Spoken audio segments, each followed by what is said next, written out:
Agradezco a Dios, hermanos, por las oportunidades que sigue dándonos para exponer su palabra.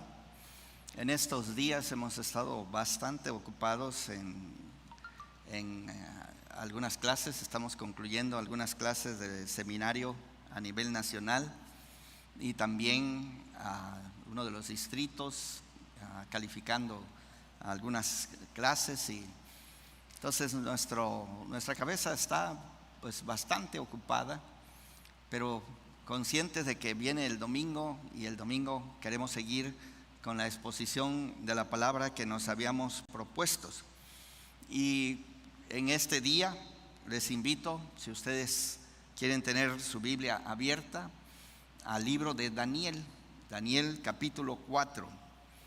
Creo que el compromiso que nosotros tenemos de hablar de nuestro Dios, escuchando lo que el texto bíblico nos dice, amerita que nos detengamos en este capítulo para pensar. Si hubiera planeado el texto para el día de hoy, difícilmente hubiera aterrizado en Daniel capítulo 4. Pero qué bueno, hermanos, que la providencia divina nos trae a esta porción de la Escritura, porque hoy estaremos hablando de la grandeza de nuestro Dios. Y usted y yo estamos convocados, llamados, invitados para participar como pueblo de Dios en magnificar la grandeza de nuestro Dios. En este capítulo que tenemos frente a nosotros, Daniel capítulo 4, quizás nos ayudaría tratar de entender el contexto en que va a suceder este mensaje. Y tenemos uno de los grandes emperadores del mundo antiguo. Al menos nosotros que estudiamos constantemente la historia de Israel, un pueblo pequeño en comparación con todos los otros pueblos que lo rodearon en su tiempo, y tendríamos que decir incluso en el día de hoy.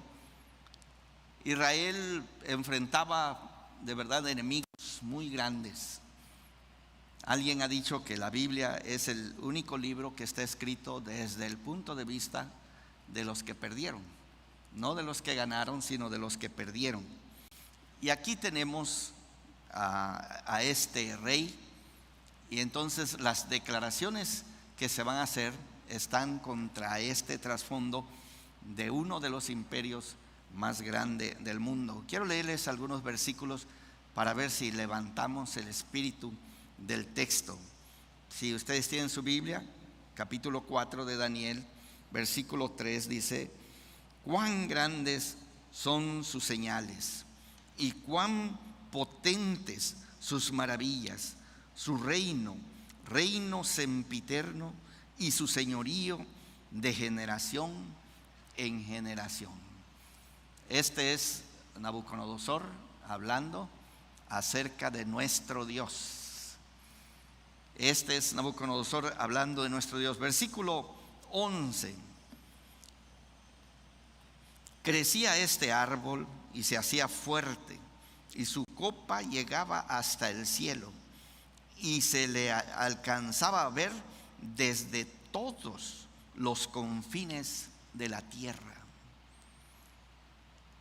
Uno de los conceptos antiguos y también modernos es este de la descripción de un reino o de un rey a través de la figura de un árbol.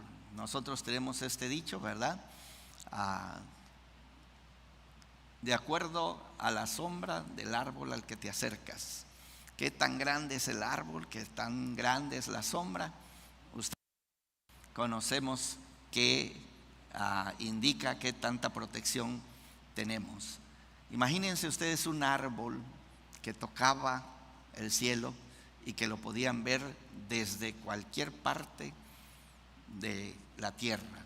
Bueno, seguimos leyendo otro versículo, el versículo 33, dice así: tú mismo, perdón, el 22, regreso, el 20, el árbol que viste, que crecía y se hacía fuerte, y cuya copa llegaba hasta el cielo, y que se veía desde todos los confines de la tierra. Versículo 23, tú mismo eres, oh rey, que creciste y te hiciste fuerte, pues creció tu grandeza y ha llegado hasta el cielo, y tu dominio hasta los confines de la tierra. Y luego nos vamos al versículo 30, que dice así: habló el rey y dijo: ¿no es esta la gran Babilonia que yo edifiqué para casa real con la fuerza de mi poder y para gloria de mi majestad? Este es el contexto que nosotros tenemos, hermanos, de uno de los imperios más grandes de la historia antigua. No sé si tuviéramos el tiempo de ir comparando los diferentes imperios. A lo menos el imperio romano se decía que había de existir por 1000 años. Sabemos de Hitler que cuando estaba él tratando de ir ganando el terreno, la idea era también esa, de que sería un reino que duraría tanto así. Una de las maneras como nosotros pues podemos acercarnos al texto que tenemos hoy sería tratar de entender a este rey de quien se va a hablar y contra quien se va a comparar la grandeza de nuestro Dios. Babilonia se ha considerado como una de las ciudades, como una de las maravillas de la construcción humana. Nosotros aprendimos de Babilonia que era una de las maravillas, de las 7 maravillas del mundo antiguo, con sus jardines colgantes. Pero hay más, hermanos. Este rey hace que el río Éufrates pase en medio, de tal manera que él estableció un puente que se movía en las noches para protección de la ciudad. Y es precisamente este tema que sobresale en lo que Nabucodonosor hizo en esta ciudad.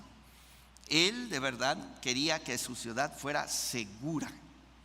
A mí me ha fascinado a través de los años observar cómo los ladrones son capaces de entrar a cualquier lugar seguro que nosotros inventamos. De verdad, me ha maravillado. Y estoy hablando de diríamos, ladronzuelos, ladrones que roban cosas pequeñas. Recuerdo a Elizabeth Robles, presidente de la JNI en la iglesia de Bolhais. Ella vivía en la ciudad de San Diego, donde estaba estudiando, y fue a lavar. Ella llegó y puso lo que nosotros conocemos como el club en el volante, lo atravesó, y luego tenía además la alarma, clic, clic, le puso ahí, doble alarma, y se metió a lavar su ropa, y cuando salió su carro no estaba, no oyó ningún ruido, no nada, simple y sencillamente su carro se había desaparecido. Llamó a la policía y reportó el robo. Al siguiente día le llamaron y le dijeron que en tal calle, tal lugar, estaba pues su carro. Ella fue y encontró su carro, hermanos, con el club puesto y con la alarma puesta. Lo único que había desaparecido era un tapete de la parte de atrás. Su carro estaba intacto. ¿Pueden ustedes imaginarse la capacidad de estos ladrones de haber quitado la alarma, quitado el club, ir a hacer lo que iban a hacer, regresarlo, ponerlo de nuevo? Como que ya no me dan ganas de comprar ni el club ni la alarma. ¿Sí? Los ladrones son así. Recuerdo al hermano Castillo, la familia Castillo, que vivían al lado en el este de Los Ángeles. Él acababa de poner sus chapas, unas cosas grandotas que había puesto, y no sé por qué, creo que presentía que lo iban a robar. Él dijo que estaba segura su casa. Los ladrones llegaron, se metieron y lo robaron. Muy enojado, ahora volvió a poner las chapas, las cambió y puso una barra más grande, casi atravesaba la pared este hermano. Pues tan pronto terminó, prácticamente en la tarde, volvieron a meterse a llevarse lo que faltaba de la casa. Y el sentimiento que me da a mí no es miedo, de verdad no me da miedo. Siento una admiración por esos ladrones, de verdad. ¿Por qué no yo aprendí esta profesión? De verdad, hermanos, ¿cómo es posible? ¿Cómo es posible? Ustedes saben, en la casa nosotros pues tenemos toda clase de chapas también y una cerca eléctrica. Pues se metieron, hermano, se metieron. No han regresado, aunque estoy pensando que ya les toca regresar, ¿verdad? Pero creo que no han regresado porque no encontraron gran cosa allá adentro y se lo llevaron todo. Así es que no vale la pena. Están esperando que ahorremos un poquito más para que regresen. Bueno, Nabucodonosor es una de estas personas que consideraba que su ciudad debería de estar segura. Y entonces no solamente tiene una muralla alrededor de la ciudad, sino que tiene doble muralla. De tal manera que si de alguna forma podrían romper la primera muralla, el enemigo quedaría atrapado entre la segunda y la primera y lo podrían atacar, porque además tenía una gran cantidad de torres que vigilaban todo el entorno de la ciudad y no estaban muy lejos una de la otra. La pregunta es, ¿verdad?, ¿por qué este rey está tan afanado en hacer esto? Y las cosas que construye, ¿cómo las construyó? De verdad, cuando él está allí mirando lo que ha hecho, él siente aquí adentro un orgullo muy especial para poder decir estas palabras que quiero leerles de nuevo. Dice el versículo 30: habló el rey y dijo: ¿no es esta la gran Babilonia que yo edifiqué para casa real con la fuerza de mi poder y para gloria de mi majestad? Nosotros diríamos: sí, rey, es exactamente lo que tú querías hacer y finalmente lo lograste, lo lograste. En este contexto, hermanos, nosotros escuchamos, por contraste, las palabras de nuestro Dios. Quiero leerles, si tienen ahí su Biblia, el versículo 17. La sentencia es por decreto de los vigilantes y por dicho de los santos la resolución, para que conozcan los vivientes que el Altísimo gobierna el reino de los hombres y que a quien él quiere lo da y constituye sobre él al más bajo de los hombres. Esta es la respuesta que nosotros encontramos a todo lo que está diciendo. Vayan conmigo al versículo 28, ya la segunda parte, que dice: hasta que conozcas que el Altísimo tiene dominio en el reino de los hombres y que lo da a quien él quiere. Y luego el versículo 32 también, la última parte, dice: hasta que reconozcas que el Altísimo tiene el dominio en el reino de los hombres y lo da a quien él quiere. Entonces tenemos aquí de verdad un contraste hermoso de la palabra de Dios, de alguien que está descrito como un hombre cuyo árbol ha llegado al punto de tocar los cielos. y que lo pueden ver desde cualquier parte de la tierra. Estamos hablando pues de un hombre poderosísimo, grandísimo en dominio, y en este contexto nosotros vamos a escuchar estas expresiones. El Altísimo es soberano sobre los reinos, sobre los reinos. Viniendo de la boca de alguien, como se nos está describiendo aquí, si regresan al primer versículo que leí, el 17, ustedes van a encontrar allí la referencia a los vigilantes. Los vigilantes. Estos vigilantes aparecen allá en el libro de Génesis, pero sobresalen particularmente en un libro apócrifo que conocemos como el libro de Enoc. Si tiene la oportunidad de encontrarse con este libro, es un libro que reúne 5 apocalipsis en un solo libro.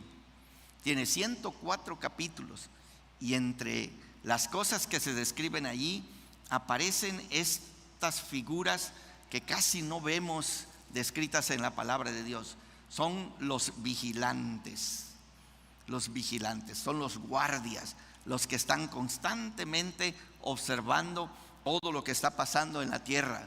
Si usted fue y vio la película de Noé, usted vio allí a unas, así se lo imaginó el director de la película, unos seres de piedra y de fuego que están ayudando a Noé a la construcción del arca. Bueno, la mente humana ha hecho especulaciones y pueden encontrarlas allí en este documento. Según el libro de Enoc, son 200 seres poderosos que les enseñaron a los seres humanos un montón de cosas, algunas cosas que, bueno, casi todas las cosas que están enseñando muy malas, y sería una historia de la caída del hombre. Pero estos vigilantes aparecen en este otro libro apocalíptico que es el libro de Daniel, y es en este contexto que se está hablando acerca de nuestro Dios. En este contexto está hablando de nuestro Dios. Cuando leemos este capítulo, lo podemos dividir en 4 partes, y lo vamos a hacer para irnos poco a poco avanzando. Los primeros versículos, la escena número 1, son los versículos 1 al 3, que contienen una mirada retrospectiva sobre el evento que se nos va a narrar. Del versículo 4 en adelante se nos va a narrar qué fue lo que sucedió, pero versículos 1, 2 y 3 tiene esta perspectiva. Vamos y leamos tantito. Dice este capítulo 4, versículo del 1 al 3. Nabucodonosor, rey, todos los pueblos, naciones y lenguas que moran en toda la tierra, paz os sea multiplicada. Conviene que yo declare las señales y milagros que el Dios Altísimo ha hecho conmigo. Cuán grandes son sus señales y cuán potentes sus maravillas. Su reino sempiterno, y su señorío de generación en generación. Esta es la perspectiva de una persona que no pertenece al pueblo de Dios, pero lo que va a experimentar le va a dar la oportunidad de dar un testimonio, diríamos. Vamos a escuchar el testimonio de uno de los hombres más poderosos de la antigüedad, de nombre Nabucodonosor. Y el testimonio de él es: mi experiencia indica que solo el Altísimo, de verdad, solo el Altísimo es grande, es poderoso, su reino es sempiterno. ¿Cómo? No sé, cómo me ha ayudado de manera muy personal, no lo externo, porque es algo que creo muy personal, pero me encanta los salmos en este punto en particular, porque así como ustedes, también yo he visto hombres encumbrados en muchas áreas de la vida. Impresionan, hacen sentir a uno muy pequeño, de verdad lo hacen sentir incluso como persona insignificante, y no puede uno hablar, no puede uno decir cosas que realmente ayuden en las circunstancias, y entonces mejor nos callamos, porque pues estamos ante una persona que está arriba, está encumbrada. Pero los salmos nos invitan: no confiéis en el hombre, no pongan su confianza en los príncipes, porque se sale el aliento. Me encanta la palabra de Dios. Se les sale el aliento y allí terminan sus pensamientos. ¿Cómo la ven? Sale el aliento y allí se terminó la persona. En la película Corazón Valiente, la nuera que viene de Francia está platicando con el rey. El rey ya está en convulsión, ya no puede hablar, y ella se le acerca al oído y le dice: ya ves, rey, a todos nos llega la hora. Sí, así le dice. Y quiero decirte que el niño que traigo en el vientre no es de tu sangre. Y el rey se hace más enojado, pero no puede hablar, como que lo está atormentando allí todo lo que él había hecho de maldad. Tan pronto sale nuestro aliento, hermanos, ahí se terminan nuestros pensamientos, y nosotros tenemos que escuchar la palabra de Dios. Solo el reino del Altísimo es sempiterno. Hermanos, es sempiterno. Yo he notado en estos últimos años que la política, que siempre ha estado metida entre nosotros, nos divide.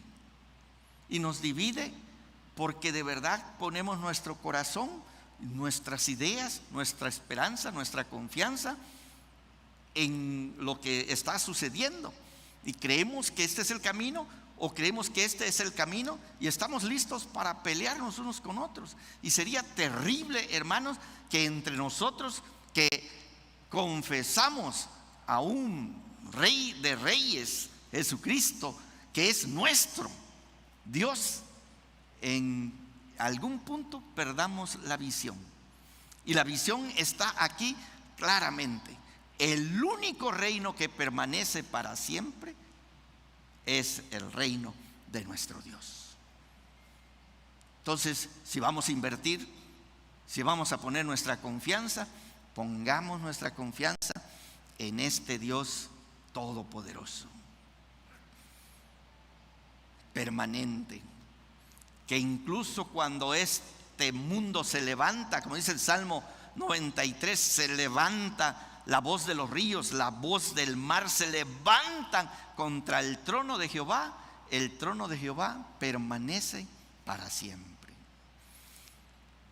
Y la invitación entonces es a confiar en Él.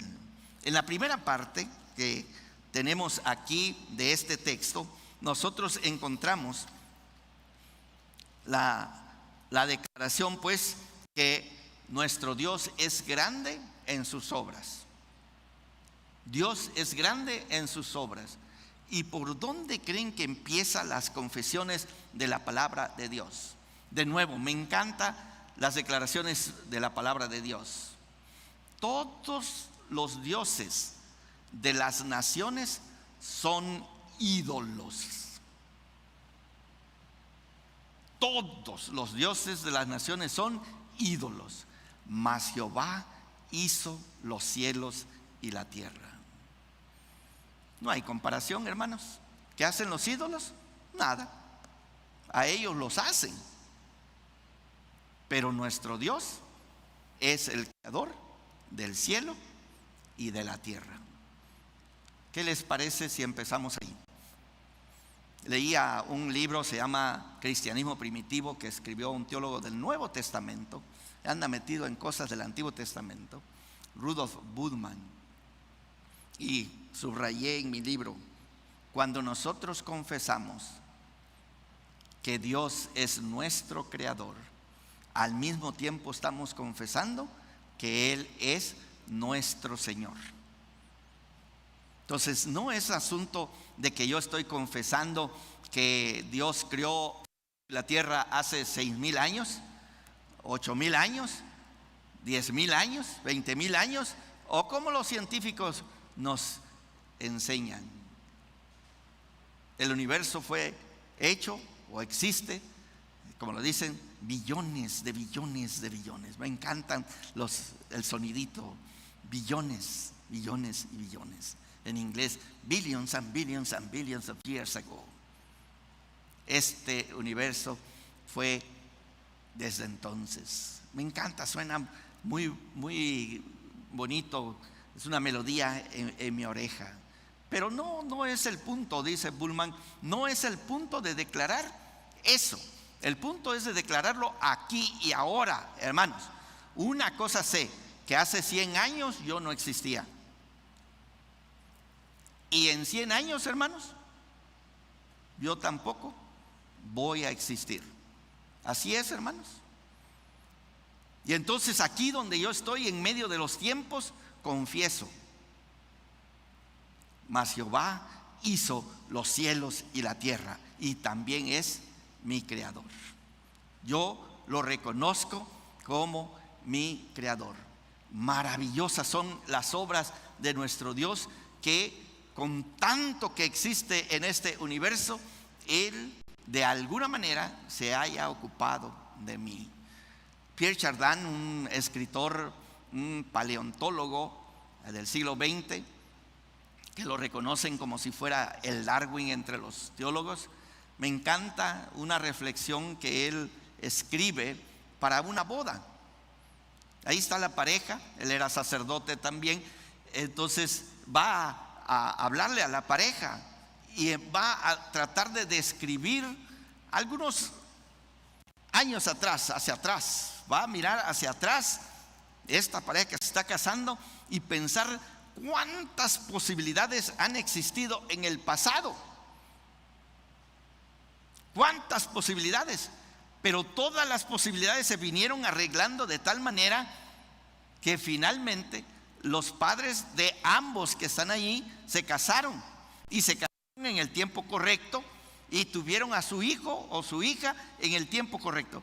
Y me encanta cómo lo va describiendo, porque finalmente concluimos que nosotros somos personas, como hablan los filósofos, relativas. Pudiéramos no haber sido, pudiéramos no haber sido.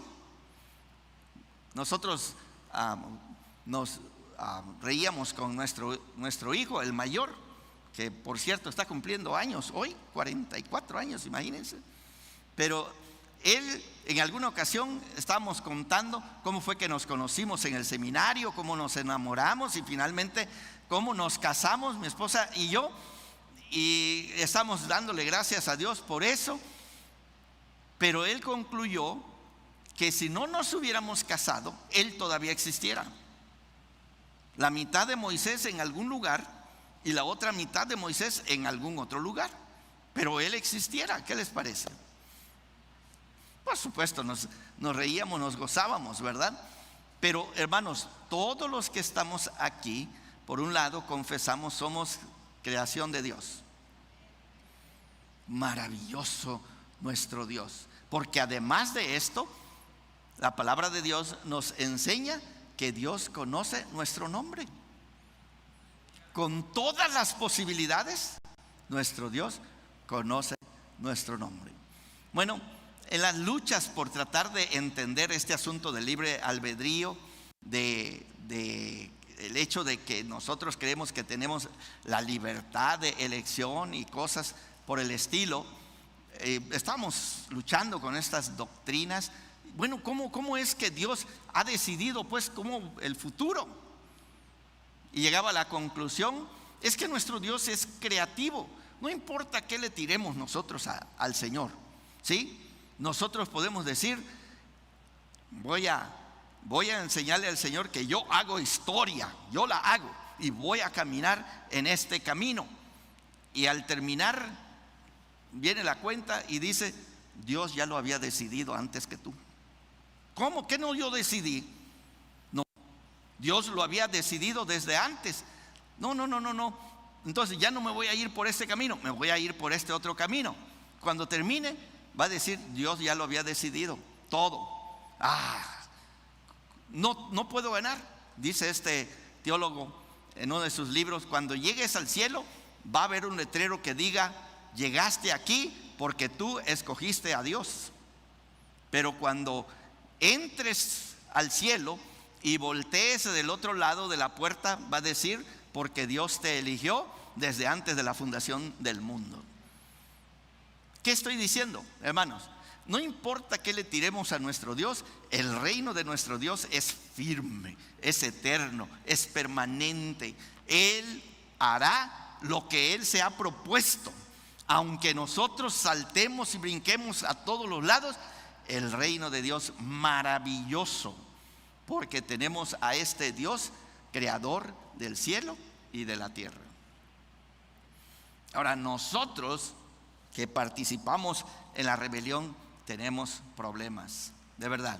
No queremos aceptar esta grandeza de nuestro Dios. Se cuenta la historia del rey de Francia. Su rey se llamó Luis XIV. Él no quería que le llamaran 14, ¿sí? No Luis XIV, él quería que lo llamaran Luis el Grande. Y entonces, para su muerte, él hizo el siguiente arreglo. En lugar donde se iba a tener la misa de su funeral, él arregló que todas las luces que estuvieran prendidas en la catedral tenían que apagarse, para que en el féretro donde él estaría habría una luz para mandar el mensaje que él era Luis el Grande. Él era Luis el Grande y todos lo reconocieran como tal. Y entonces encargó pues a Masilón, que era el que iba a oficiar estas cosas. Y Masilón va en la escalera porque el púlpito está arriba. Entonces va subiendo la escalera y a la mitad del camino Masilón decide que las cosas deben de arreglarse. Baja de nuevo y viene hasta donde está el féretro y está una luz prendida ahí pues. Y viene y la apaga. Y vuelve a subir rumbo al púlpito y mientras sube, él dice, solo Dios es grande. Me gusta esta historia, hermanos, porque nosotros todos somos como luces que nos hemos prendido y uno de estos días nos apagaremos.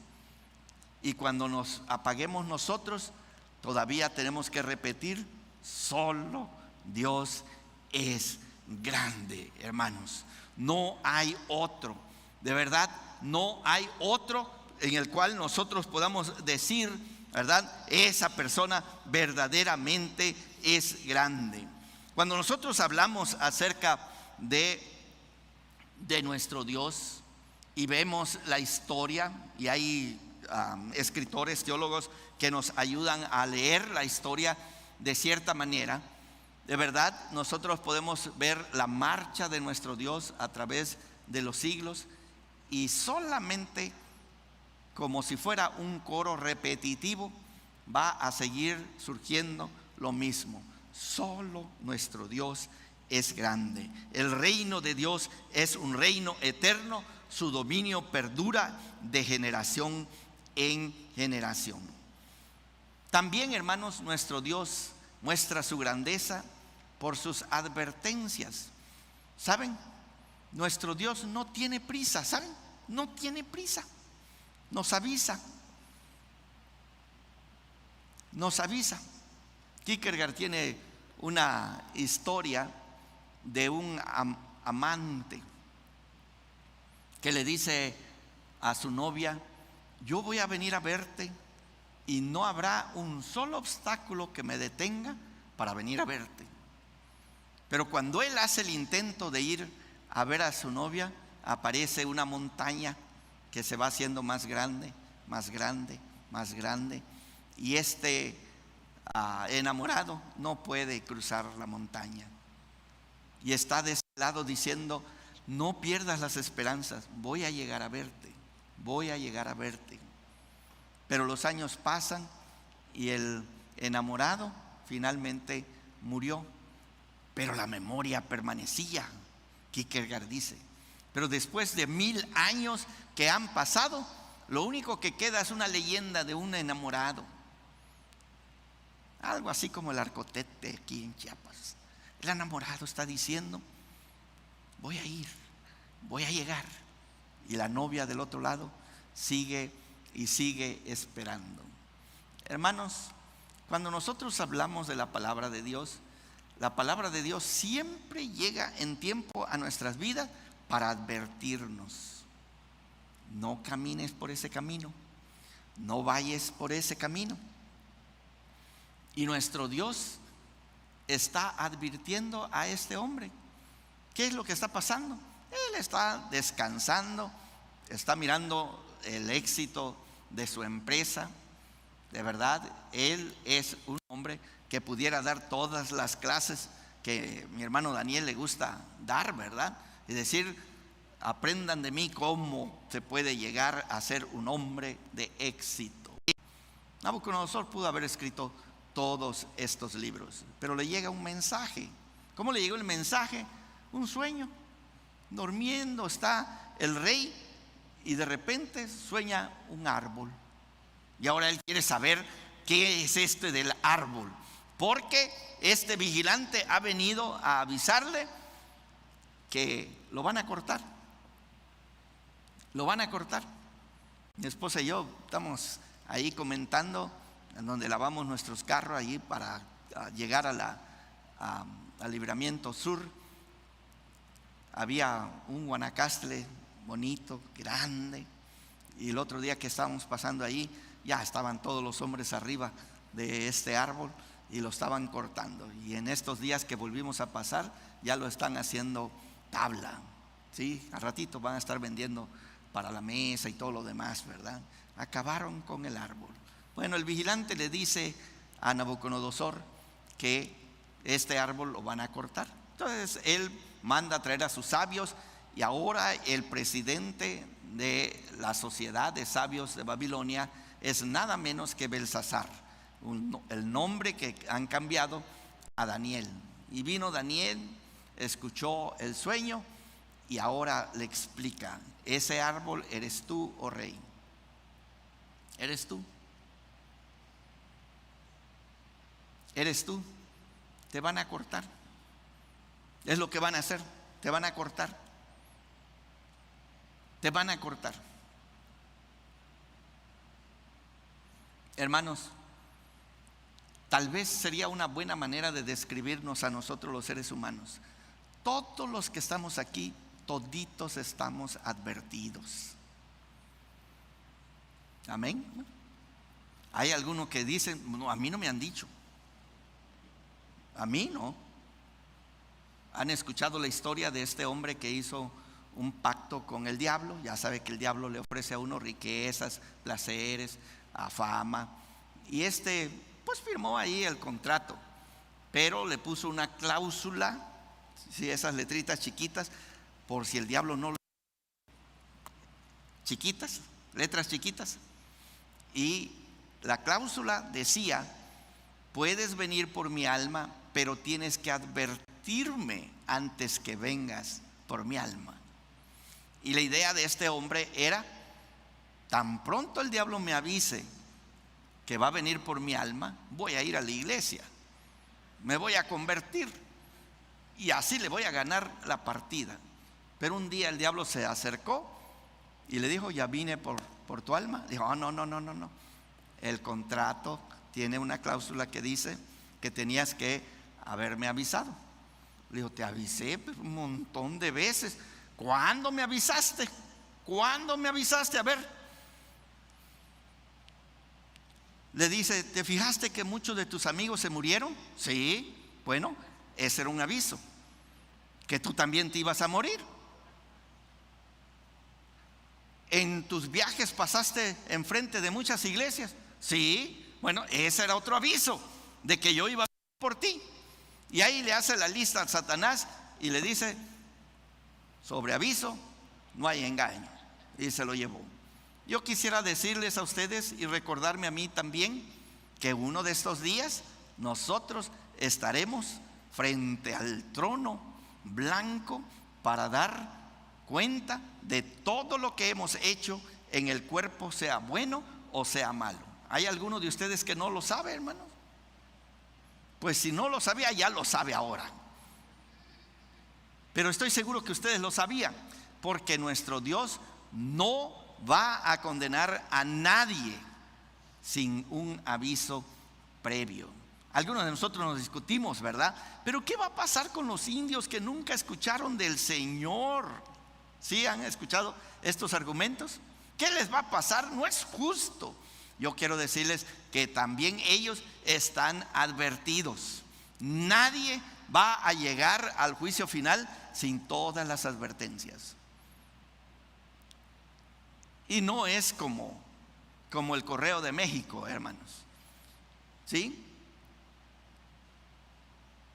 Sí, les he contado, ¿verdad? Que el año que me casé, yo le escribí a mi papá, papá, tengo novia. Y mandé la carta. Pero la mandé de San Antonio a La Polca. Y entonces mi papá me contestó esa carta. Y en la carta decía, hijo, está bien que tengas novia, pero termina primero tus estudios. Pero para cuando llegó la carta, yo ya le había escrito otra, invitándolo a la boda.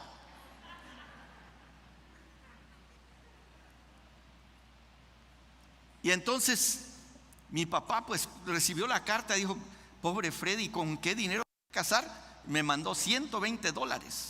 En un cheque me mandó $120. Cuando llegó esa carta con el cheque, yo ya estaba en Puerto Arista de luna de miel, hermanos. ¿Para qué quería los $120 ahí? Sí, la secretaria vio, era sobre registrado, dijo, este trae dinero. Este trae dinero. Entonces lo puso en un sobre, lo mandó porque lo va a necesitar en La Polca para regresar a Estados Unidos. No, llegó aquí a La Polca y yo ya estaba en San Antonio. Ese es el correo mexicano, pero ese no es Jehová de los ejércitos, hermano. Jehová de los ejércitos les ha advertido a todos los seres humanos en todos los tiempos, en todos los lugares, con suficiente tiempo, que todos estaremos ante el juicio de Dios. Nuestro Dios de verdad es maravilloso, hermanos. Es maravilloso. Pero luego, hermanos, quisiera llamarles la atención a algo más, porque este versículo que tenemos aquí, el versículo 28, dice, todo esto vino sobre el rey Nabucodonosor. Versículo 29, al cabo de 12 meses, el rey simple y sencillamente no hizo caso a las advertencias. Hermanos, si todos los seres humanos pusiéramos atención a las advertencias de nuestro Dios, todo estaría bien, todo estaría bien. Sin embargo, es tendencia de todos nosotros no poner atención a las advertencias de nuestro Dios. Y entonces dice el versículo 29, al cabo de 12 meses, un año completo, paseando en el palacio real de Babilonia, habló el rey y dijo, ¿no es esta la gran Babilonia que yo edifiqué para casa real con la fuerza de mi poder y para gloria de mi majestad? Aún estaba la palabra en la boca del rey cuando vino una voz del cielo, a ti se te dice, rey Nabucodonosor, el reino ha sido quitado de ti.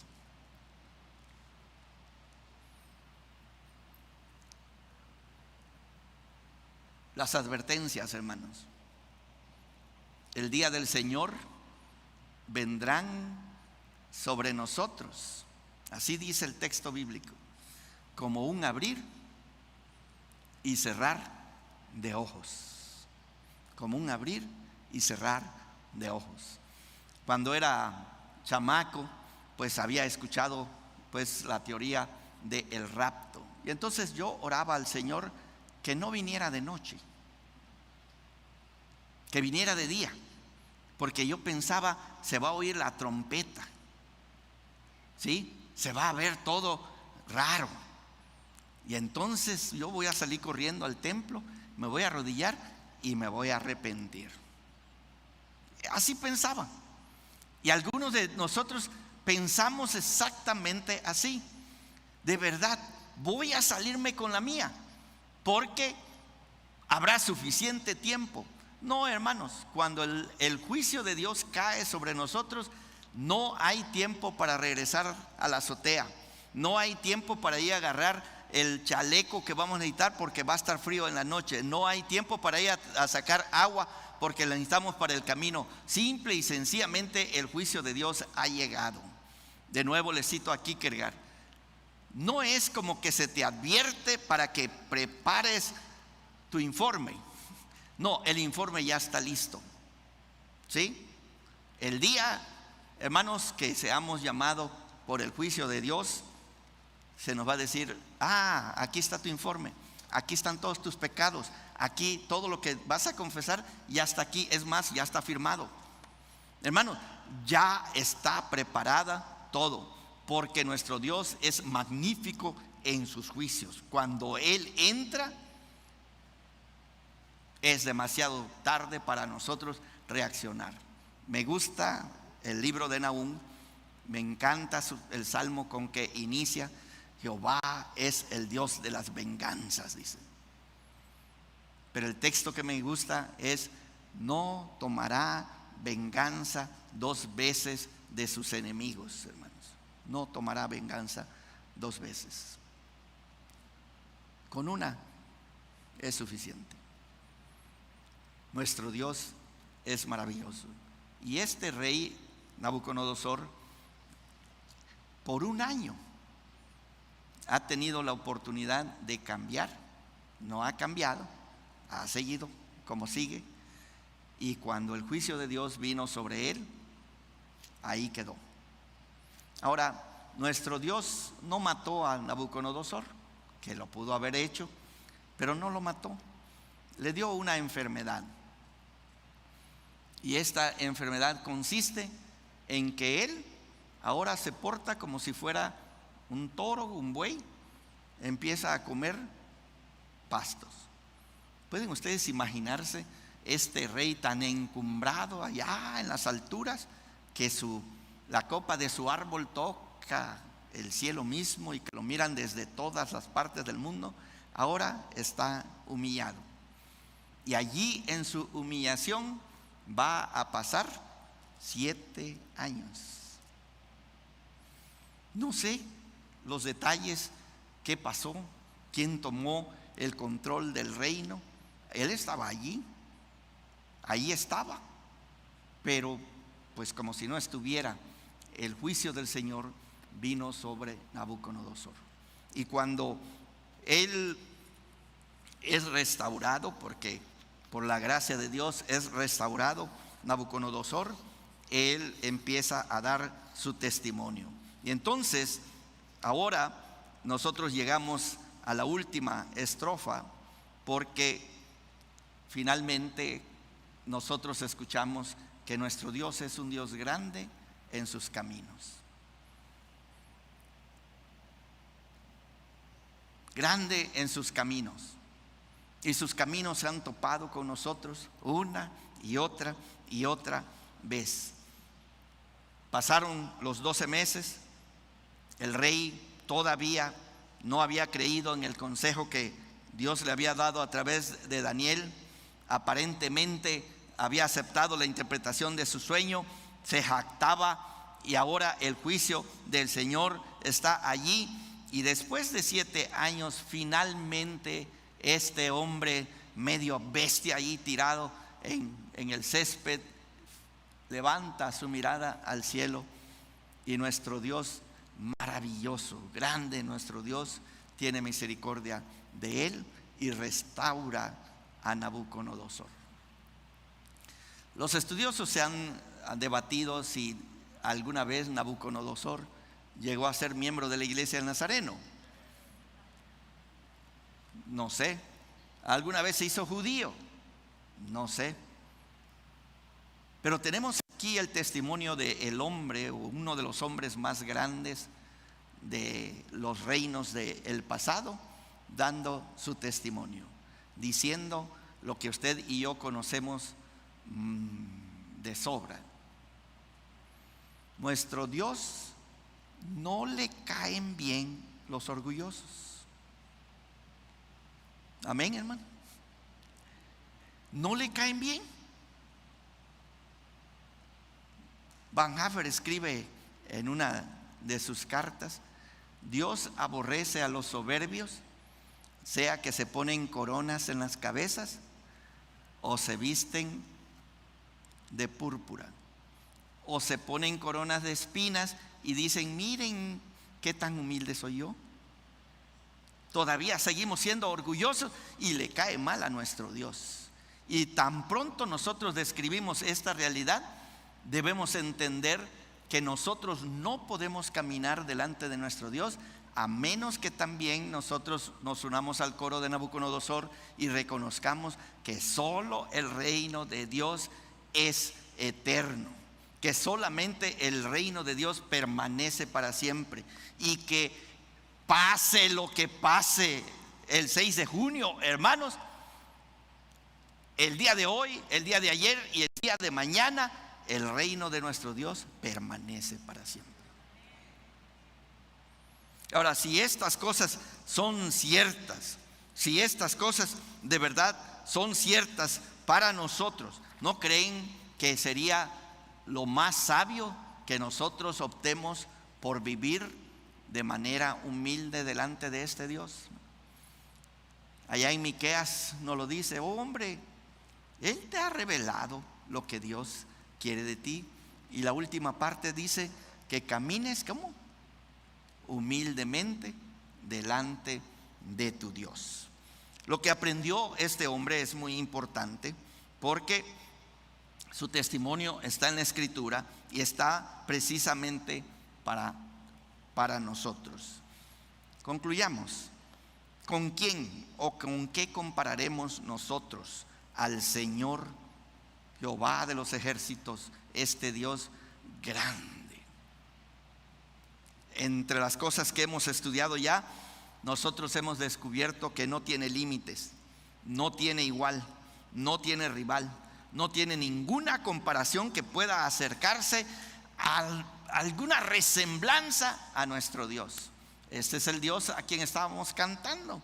Queremos obedecer tu voluntad, así como se obedece en el cielo. Con un Señor tan grande, entonces, ¿por qué nosotros en el mundo en muchas ocasiones languidecemos porque sentimos que hay un vacío teológico, intelectual, moral, ético y de todo lo demás, porque sentimos como que Dios se ha muerto? Catarina Bombora, la esposa de Martín Lutero, le dice a Martín, porque viene la reforma, no está yendo bien, y viene todo agüitado, bajando de las escaleras, y lo mira a ella y le dice: ¿qué? ¿Se murió Dios? Y eso es todo. Martín Lutero reacciona: no, se mueren todas las cosas, pero nuestro Dios permanece para siempre. ¿Sí? Y entonces perezca todo este universo, nuestro Dios permanece para siempre. Hermanos, ¿va a ganar Morena?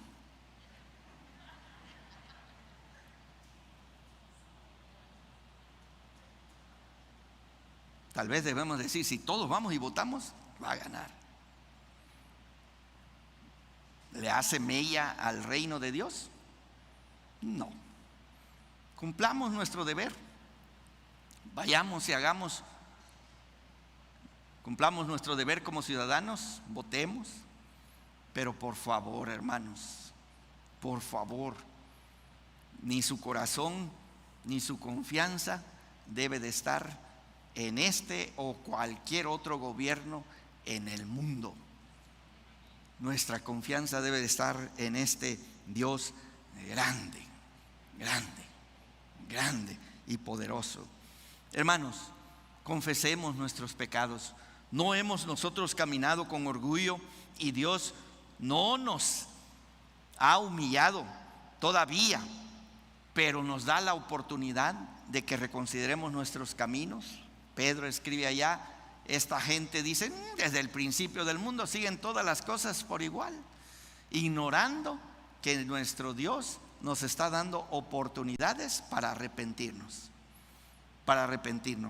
reconsiderar nuestro camino. Que nuestro Señor, hermanos, nos ayude a escuchar este testimonio que está aquí en el libro de Daniel, y fortalecidos por el Espíritu, nosotros concluyamos como este sacerdote: solo Dios es grande. Solo Dios es grande. Solo Dios, hermanos, merece toda la honra, toda la gloria, todas las acciones de gracias, porque solo Él hace su voluntad. Y cuando termine esta historia, nosotros espero que estemos allí cantando: la salvación pertenece a nuestro Dios, el reino pertenece a nuestro Dios.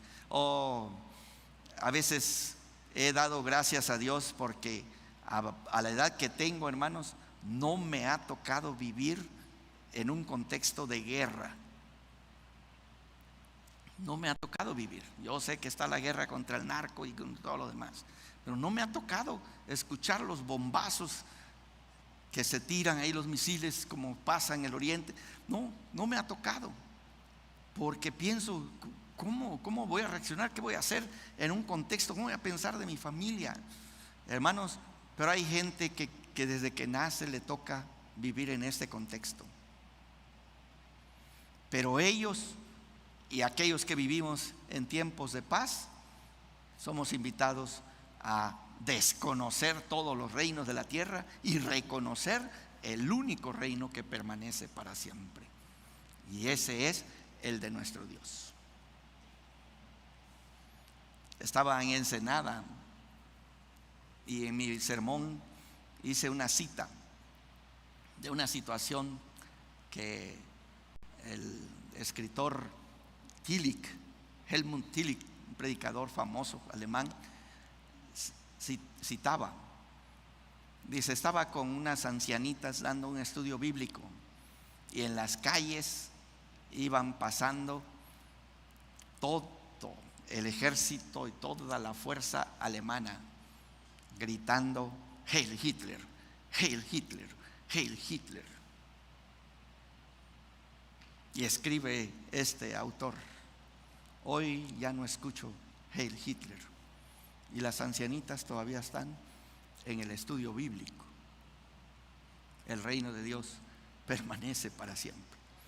Pero entonces unos estudiantes malvados vinieron y me dijeron: pero ahora tampoco las viejitas están.